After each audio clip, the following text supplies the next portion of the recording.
The Wind in the Willows by Kenneth Grahame. Chapter 1. The Riverbank. The mole had been working very hard all the morning, spring cleaning his little home, first with brooms, then with dusters, then on ladders and steps and chairs, with a brush and a pail of whitewash, till he had dust in his throat and eyes, and splashes of whitewash all over his black fur, and an aching back and weary arms. Spring was moving in the air above, and in the earth below and around him, penetrating even his dark and lowly little house with its spirit of divine discontent and longing.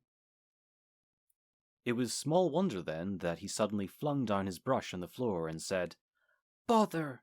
and "Oh, blow!" and also, "Hang spring cleaning!" and bolted out of the house without even waiting to put on his coat. Something up above was calling him imperiously, and he made for the steep little tunnel which answered in his case to the gravelled carriage drive owned by animals whose residences are near to the sun and air. So he scraped and scratched and scrabbled and scrooged, and then he scrooged again and scrabbled and scratched and scraped, working busily with his little paws and muttering to himself, "Up we go! Up we go!" till at last, pop! His snout came out into the sunlight, and he found himself rolling in the warm grass of a great meadow. "This is fine," he said to himself. "This is better than whitewashing." The sunshine struck hot on his fur. Soft breezes caressed his heated brow, and after the seclusion of the cellarage he had lived in so long, the carol of happy birds fell on his dulled hearing, almost like a shout. Jumping off all his 4 legs at once, in the joy of living and the delight of spring without its cleaning, he pursued his way across the meadow till he reached the hedge on the further side. "Hold up," said an elderly rabbit at the gap. "Sixpence for the privilege of passing by the private road." He was bowled over in an instant by the impatient and contemptuous mole, who trotted along the side of the hedge, chaffing the other rabbits as they peeped hurriedly from their holes to see what the row was about. "Onion sauce! Onion sauce!" he remarked jeeringly, and was gone before they could think of a thoroughly satisfactory reply. Then they all started grumbling at each other. "How stupid are you? Why didn't you tell him? Well, why didn't you say? You might have reminded him," and so on, in the usual way. But of course it was then much too late, as is always the case. It all seemed too good to be true. Hither and thither through the meadows he rambled busily, along the hedgerows, across the copses, finding everywhere birds building, flowers budding, leaves thrusting, everything happy and progressive and occupied. And instead of having an uneasy conscience pricking him and whispering, "Whitewash," he somehow could only feel how jolly it was to be the only idle dog among all these busy citizens. After all, the best part of a holiday is perhaps not so much to be resting yourself, as to see all the other fellows busy working. He thought his happiness was complete when, as he meandered aimlessly along, suddenly he stood by the edge of a full-fed river. Never in his life had he seen a river before. This sleek, sinuous, full-bodied animal, chasing and chuckling, gripping things with a gurgle and then leaving them with a laugh, to fling itself on fresh playmates that shook themselves free, and were caught and held again. All was a shake and a shiver, glints and gleams and sparkles, rustle and swirl, chatter and bubble. The mole was bewitched, entranced, fascinated. By the side of the river he trotted as one trots, when very small, by the side of a man who holds one spellbound by exciting stories, and when tired at last, he sat on the bank, while the river still chattered on to him, a babbling procession of the best stories in the world, sent from the heart of the earth, to be told at last to the insatiable sea.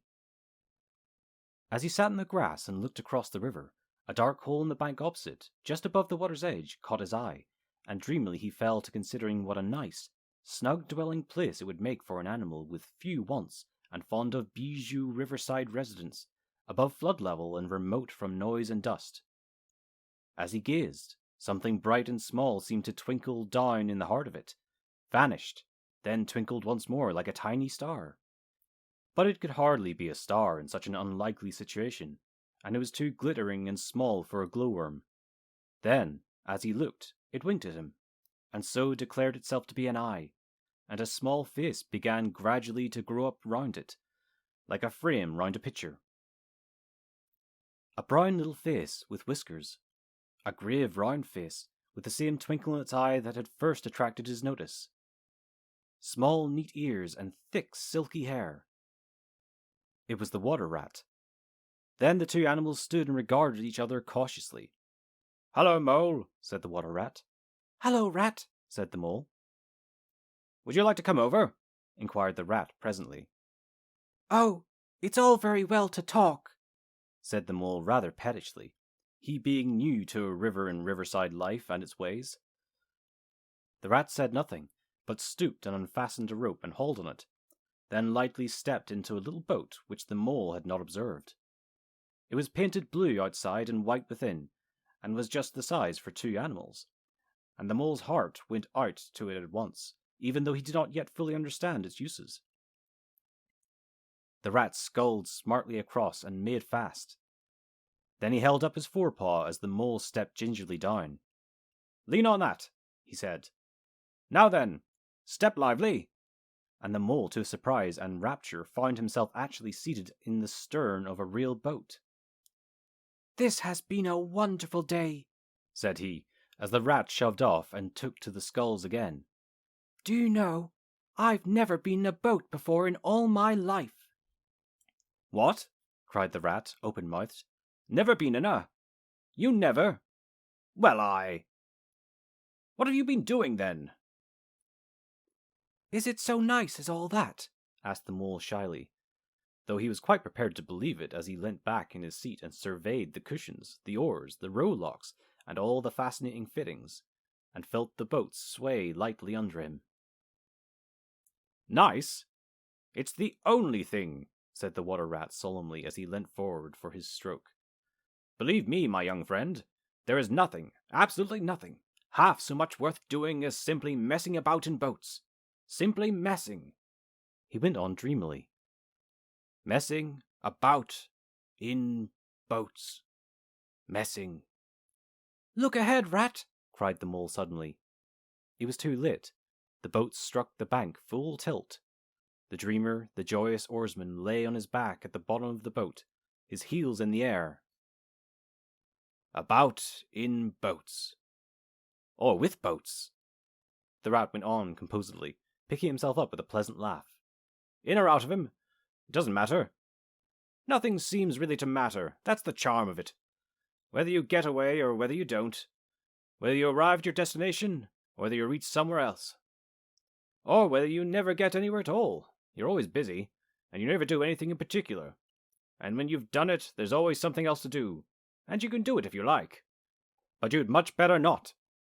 Look here. If you've really nothing else on hand this morning, supposing we drop down the river together, and have a long day of it." The mole wagged his toes from sheer happiness, spread his chest with a sigh of full contentment, and leant back blissfully into the soft cushions. "What a day I'm having," he said. "Let us start at once." "Hold hard a minute then," said the rat. He looped the painter through a ring in his landing stage, climbed up into his hole above, and after a short interval reappeared, staggering under a fat wicker luncheon basket.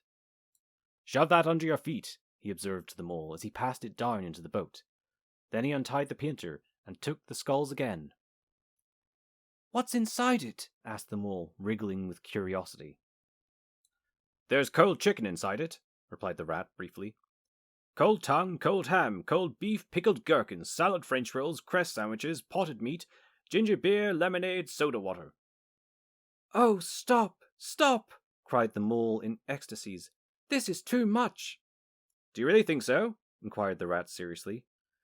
"It's only what I always take on these little excursions, and the other animals are always telling me that I'm a mean beast and cut it very fine." The mole never heard a word he was saying, absorbed in the new life he was entering upon, intoxicated with the sparkle, the ripple, the scents and the sounds and the sunlight.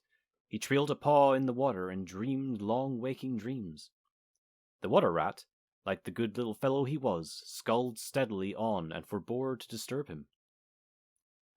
"I like your clothes awfully, old chap," he remarked after some half an hour or so had passed. I'm going to get a black velvet smoking suit myself some day, as soon as I can afford it. I beg your pardon, said the mole, pulling himself together with an effort.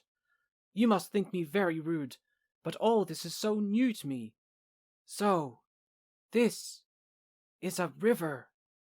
The river, corrected the rat. And you really live by the river? What a jolly life. By it, and with it, and on it, and in it, said the rat. It's brother and sister to me, and aunts, and company, and food and drink, and, naturally, washing. It's my world, and I don't want any other. What it hasn't got is not worth having, and what it doesn't know is not worth knowing. Lord, the times we've had together. Whether in winter or summer, spring or autumn, it's always got its fun and its excitements. When the floods are on in February, and my cellars and basement are brimming with drink that's no good to me, and the brown water runs by my best bedroom window. Or again, when it all drops away and shows patches of mud that smell like plum cake, and the rushes and weed clog the channels, and I can potter about dry shod over most of the bed of it, and find fresh food to eat, and things careless people have dropped out of boats. But isn't it a bit dull at times? The mole ventured to ask. Just you in the river, and no one else to pass a word with. No one else to... Well, I mustn't be hard on you, said the rat with forbearance.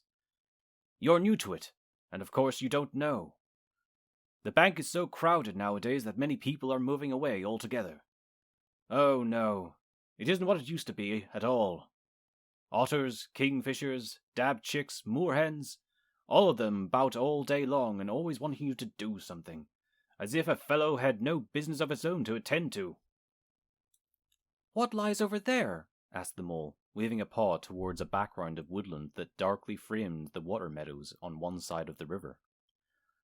That? Oh, that's just the wild wood, said the rat shortly.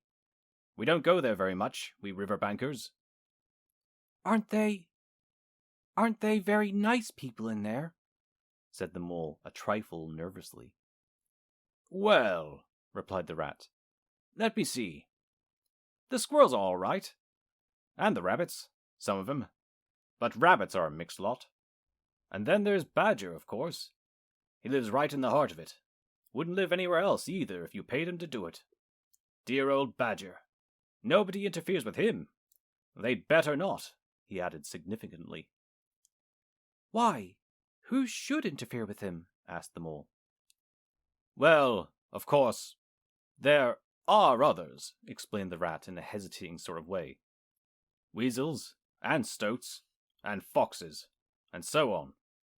They're all right in a way. I'm very good friends with them. Pass the time of day when we meet and all that. But they break out sometimes, there's no denying it. And then, well, you can't really trust them, and that's the fact. The mole knew well that it is quite against animal etiquette to dwell on possible trouble ahead, or even to allude to it, so he dropped the subject. And beyond the wild wood again? He asked, where it's all blue and dim, and one sees what may be hills, or perhaps they mayn't, and something like the smoke of towns. Or is it only cloud drift? Beyond the wild wood comes the wide world, said the rat, and that's something that doesn't matter, either to you or me. I've never been there, and I'm never going, nor you either, if you've got any sense at all. Don't ever refer to it again, please. Now then, here's our backwater at last. We were going to lunch. Leaving the main stream, they now passed into what seemed at first sight like a little landlocked lake. Green turf sloped down to either edge. Brown, snaky tree roots gleamed below the surface of the quiet water, while ahead of them the silvery shoulders and foamy tumble of a weir, arm in arm with a restless dripping mill wheel that held up on its turn a grey-gabled mill-house, filled the air with a soothing murmur of sound, dull and smothery, yet with little clear voices speaking up cheerfully out of it at intervals. It was so very beautiful that the mole could only hold up both forepaws and gasp, "Oh my! Oh my! Oh my!" The rat brought the boat alongside the bank, made her fast, helped the still awkward mole safely ashore, and swung out the luncheon basket.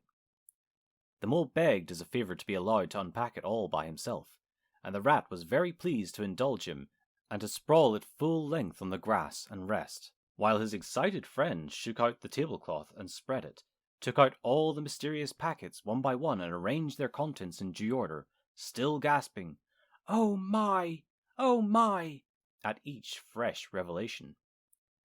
When all was ready, the rat said, "Now, pitch in, old fellow," and the mole was indeed very glad to obey, for he had started his spring cleaning at a very early hour that morning, as people will do, and had not paused for a bite or sup, and he had been through a very great deal since that distant time which now seemed so many days ago. "What are you looking at?" said the rat presently, when the edge of their hunger was somewhat dulled, and the mole's eyes were able to wander off the tablecloth a little. "I am looking," said the mole, "at a streak of bubbles that I see travelling along the surface of the water. That is a thing that strikes me as funny." "Bubbles? Oh-ho!" said the rat, and chirped cheerily in an inviting sort of way. A broad glistening muzzle showed itself above the edge of the bank, and the otter hauled himself out and shook the water from his coat. "Greedy beggars," he observed, making for the provender. "Why didn't you invite me, Ratty?" "This was an impromptu affair," explained the rat. "By the way, my friend, Mr. Mole." "Proud, I'm sure," said the otter, and the two animals were friends forthwith. "Such a rumpus everywhere," continued the otter. "All the world seems to be out in the river today. I came to this backwater to try and get a moment's peace, and then stumble upon you fellows. At least, I beg pardon, I don't exactly mean that, you know."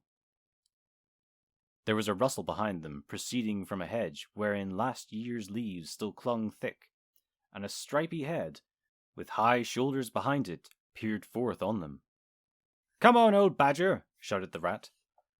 The badger trotted forward a pace or two, then grunted, company," then turned his back and disappeared from view.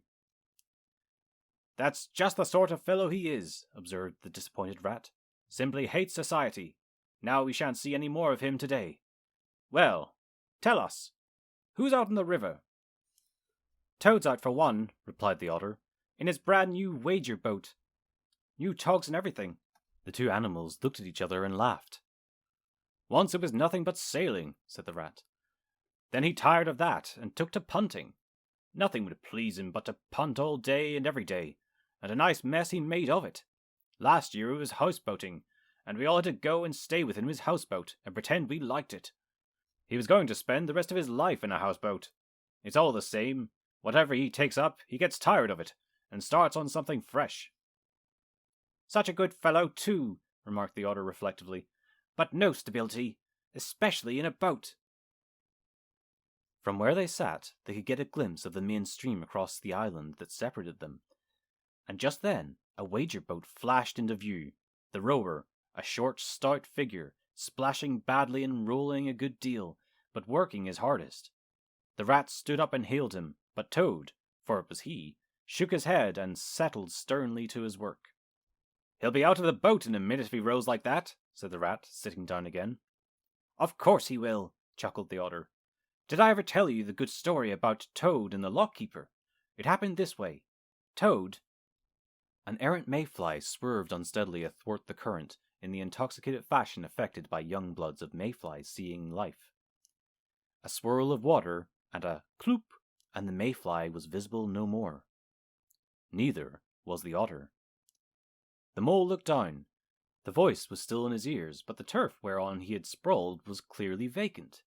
Not an otter to be seen, as far as the distant horizon. But again there was a streak of bubbles on the surface of the river. The rat hummed a tune, and the mole recollected that animal etiquette forbid any sort of comment on sudden disappearance of one's friends at any moment, for any reason or no reason whatever. "Well, well," said the rat, "I suppose we ought to be moving. I wonder which of us had better pack the luncheon basket." He did not speak as if he was frightfully eager for the treat. "Oh, please let me," said the mole, so of course the rat let him. Packing the basket was not quite such pleasant work as unpacking the basket. It never is, but the mole was bent on enjoying everything, and although just when he had got the basket packed and strapped up tightly, he saw a plate staring up at him from the grass. And when the job had been done again, the rat pointed out a fork which anybody ought to have seen. And last of all, behold, the mustard pot, which had been sitting on without knowing it. Still, somehow the thing got finished at last, and without much loss or temper. The afternoon sun was getting low as the rat sculled gently homewards in a dreamy mood, murmuring poetry things over to himself, and not paying much attention to Mole. But the Mole was very full of lunch and self-satisfaction and pride, and already quite at home in a boat, so he thought, and was getting a bit restless besides, and presently he said, "Ratty, please, I want to row now." The rat shook his head with a smile. "Not yet, my young friend," he said. "Wait till you've had a few lessons. It's not so easy as it looks." The Mole was quiet for a minute or two, but he began to feel more and more jealous of Rat, sculling so strongly and so easily along, and his pride began to whisper that he could do it every bit as well. He jumped up and seized the scull so suddenly that the rat, who was gazing out over the water and saying more poetry things to himself, was taken by surprise, and fell backwards off his seat, with his legs in the air for a second time, while the triumphant Mole took his place and grabbed the sculls with entire confidence. "Stop it, you silly ass!" cried the rat from the bottom of the boat. "You can't do it! You'll have us over!" The Mole flung his sculls back with a flourish, and made a great dig at the water. He missed the surface altogether. His legs flew up above his head, and he found himself lying on the top of the prostrate rat. Greatly alarmed, he made a grab at the side of the boat, and the next moment, splush! Over went the boat, and he found himself struggling in the river. Oh my, how cold the water was, and oh, how very wet it felt! How it sang in his ears as he went down, down, down! How bright and welcome the sun looked as he rose to the surface, coughing and spluttering! How black was his despair when he felt himself sinking again! Then a firm paw grabbed him by the back of his neck. It was the rat, and he was evidently laughing. The Mole could feel him laughing, right down his arm and through his paw and so into the Mole's neck. The rat got hold of a skull and shoved it under the Mole's arm. Then he did the same by the other side of him, and, swimming behind, propelled the helpless animal to shore, hauled him out, and set him down on the bank, a squashy, pulpy lump of misery. When the rat had rubbed him down a bit and wrung some of the wet out of him, he said, "Now then, old fellow, trot up and down the towing path as hard as you can, till you're warm and dry again, while I dive for the luncheon basket." So the dismal Mole, wet without and ashamed within, trotted about till he was fairly dry, while the rat plunged into the water again, recovered the boat, righted her, and made her fast, fetched his floating property to shore by degrees, and finally dived successfully for the luncheon basket, and struggled to land with it.